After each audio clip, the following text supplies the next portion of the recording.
Hello everyone. आज हम next topic करने जा रहे हैं।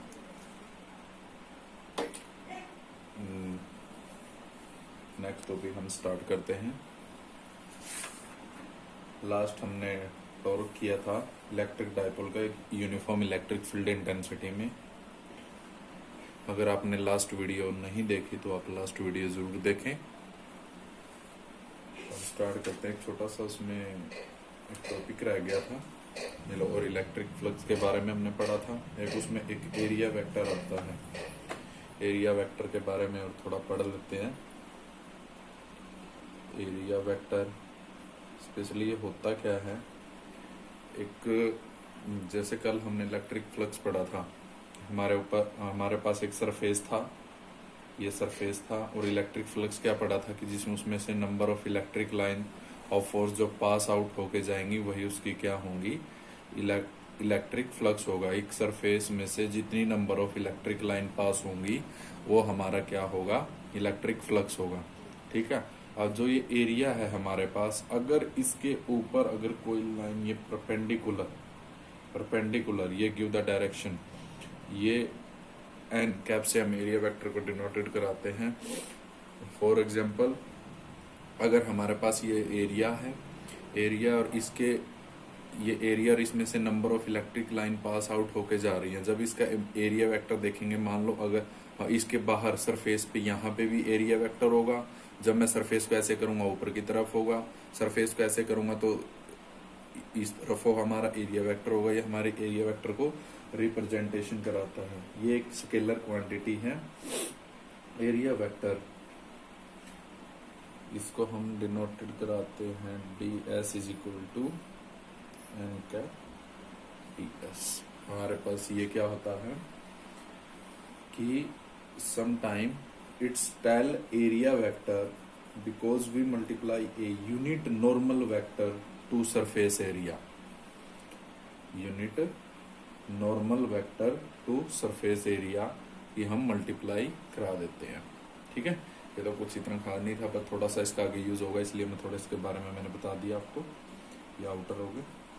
अब मेन जो टॉपिक हमारा स्टार्ट होने जा रहा है वो है गोसिस थ्योरम, या गोस थ्योरम भी को बोल देते हैं, गोस लॉ भी बोल देते हैं इसको। क्लियर है। ये हमारा क्या होता है, ये कि मान लो हमने हमारे पास एक स्फीयर है। ठीक है। एक स्फीयर है और ये चार्ज है। चार्ज यहाँ पे मान लो क्यों नोट ले लिया हमने, कोई चार्ज है, इसके अंदर ये चार्ज स्टोर्ड हुआ है। तो गोसिस लॉ, जो गोसिस थे उन्होंने क्या डिस्क्राइब किया, क्या कैलकुलेट किया कि भाई जो फ्लक्स है वो हमारा क्या होता है कि वो 1/ε0 होता है। किसका, जो इसके ऊपर जो टोटल चार्ज है, या क्यों ही ले लेते हैं इसको, जो चार्ज है, जो फ्लक्स है वो किसके बराबर होगा, टोटल चार्ज का 1/ε0 टाइम हमारा इलेक्ट्रिक फ्लक्स होता है। इसकी डेफिनेशन से क्लियर हो जाएगा। तो हम लिखते हैं अकॉर्डिंग टू दिस थ्योरम या according to this law, according to this theorem total electric flux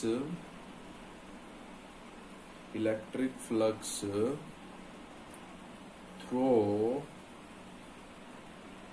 closed surface, जो ये क्लोज्ड सरफेस है, थ्रू क्लोज्ड सरफेस ये किसके बराबर होगा, is equal to the 1/ε0 times of total charge। यही मैंने नीचे लिखा।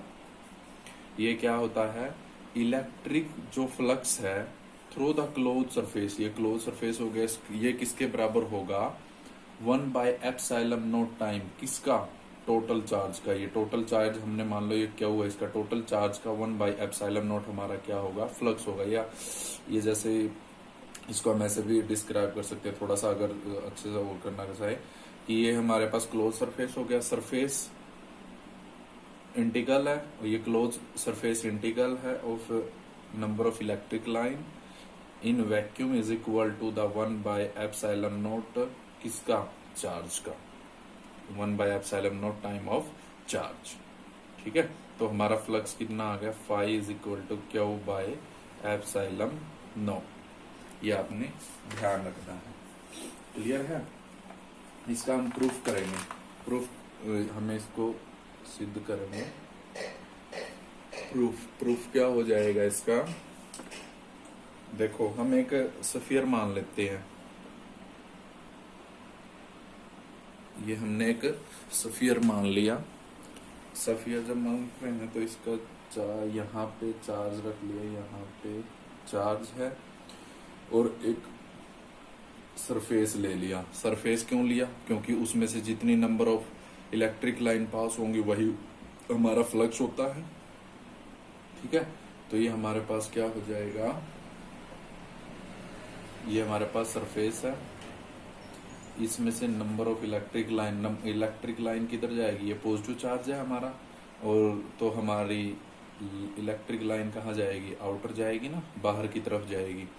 ठीक है, बाहर की तरफ ये, और ये जैसे सरफेस है, मैंने अभी बताया एरिया वेक्टर, तो इसका एरिया वेक्टर भी कैसे होगा, जैसे एक बॉल है, ये एक बॉल की तरह है और बॉल की तरह है, तो इसका एरिया वेक्टर हर जगह ये यहाँ से भी ऐसे होगा, अगर कहीं से भी हम चेक करेंगे यहाँ भी बाहर की तरफ होगा, यहाँ चेक करेंगे ये भी बाहर की तरफ होगा, यहाँ से चेक करेंगे ये भी बाहर की तरफ होगा, और यहाँ से चेक करेंगे ये भी बाहर की तरफ होगा हमारा। तो हमारा एरिया वेक्टर भी हमारा इसी के अलोंग हो गया, एन कैप, और इलेक्ट्रिक फील्ड भी हमारी क्या है, आउटर है। क्लियर है, अगर हम यहाँ से छोटे सरफेस के लिए निकालना चाहें तो वो भी हम कैलकुलेट कर सकते हैं। छोटा सरफेस हो गया तो नंबर ऑफ इलेक्ट्रिक लाइन कम पास होंगी, वो हम सारा कैलकुलेट करेंगे अभी यहीं पे।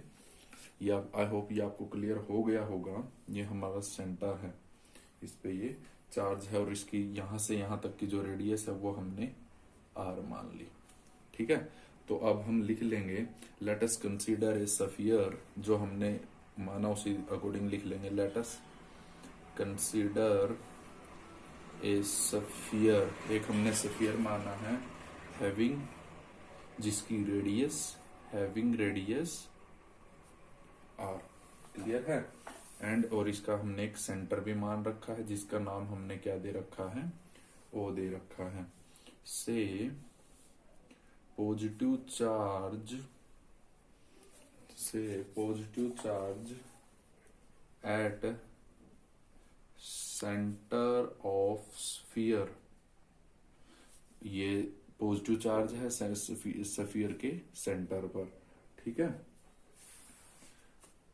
ड्यू टू पॉजिटिव चार्ज जो इलेक्ट्रिक लाइन ऑफ फोर्स होंगी, वो क्या होंगी, एक्ट इन आउटवर्ड डायरेक्शन, वो क्या होंगी, हमारी बाहर की तरफ होंगी। ठीक है, नाउ वी टेक, हम क्या करेंगे, स्मॉल सरफेस एरिया मान लिया, small surface element at point P पर, इसको हमने पॉइंट दे देते हैं, स्मॉल सरफेस एरिया मान लिया। तो इलेक्ट्रिक फ्लक्स क्या हो जाएगा, electric flux is given by, electric flux हमारा क्या हो जाएगा, phi is equal to close integral E D S. ये होता है, हम पहले कैलकुलेट कर चुके हैं ये इलेक्ट्रिक फ्लक्स। क्लियर होगा आई होप। फाई, जब हम ये डॉट प्रोडक्ट को हटाते हैं तो हमारे पास क्या हो जाता है, E D S cos theta लेते हैं। अब ये देखो, हमारी जो ये एरिया वेक्टर है ये भी इसी अलोंग है, इलेक्ट्रिक फील्ड भी हमारे इसी के अलोंग है, तो इट मीन्स इसका जो थीटा है, थीटा की वैल्यू क्या होगी, 0 होगी। तो phi is equal to close interval है E D S cos 0, phi is equal to E, हम आउटर निकाल लेते हैं, डी एस। ठीक है, phi is equal to E ये ds ये इसे डिफरेंशिएशन से कैंसिल आउट हो जाएगा, तो हमारे पास क्या बचेगा, सिंपल s बचेगा। यहाँ पे कर देता हूँ phi is equal to E। हम इलेक्ट्रिक लाइन हम पहले निकाल चुके हैं, वो उसकी वैल्यू कितनी होती है इलेक्ट्रिक फील्ड की, Q by 4 pi epsilon nought r square into ये क्या है, s है, s मतलब सरफेस है, ये सरफेस जो हमने लिया था। phi is equal to Q by 4 pi epsilon nought r square, surface area sphere का क्या होता है 4 pi r square. 4 pi r square से ये कैंसिल आउट हो गया, बच गया, तो Q क्या बचा हमारे पास, एप्सिलॉन नॉट। तो ये हमारे पास इसकी वैल्यू आ गई, phi is equal to Q by epsilon naught, यही हमने प्रूफ करना था, hence true. Clear, I hope आपको ये क्लियर हुआ होगा। आज के लिए इतना ही, हम कंटिन्यू बढ़ेंगे, अब इस पे एप्लीकेशन स्टार्ट हो जाएंगे, एप्लीकेशन के बारे में हम पढ़ेंगे।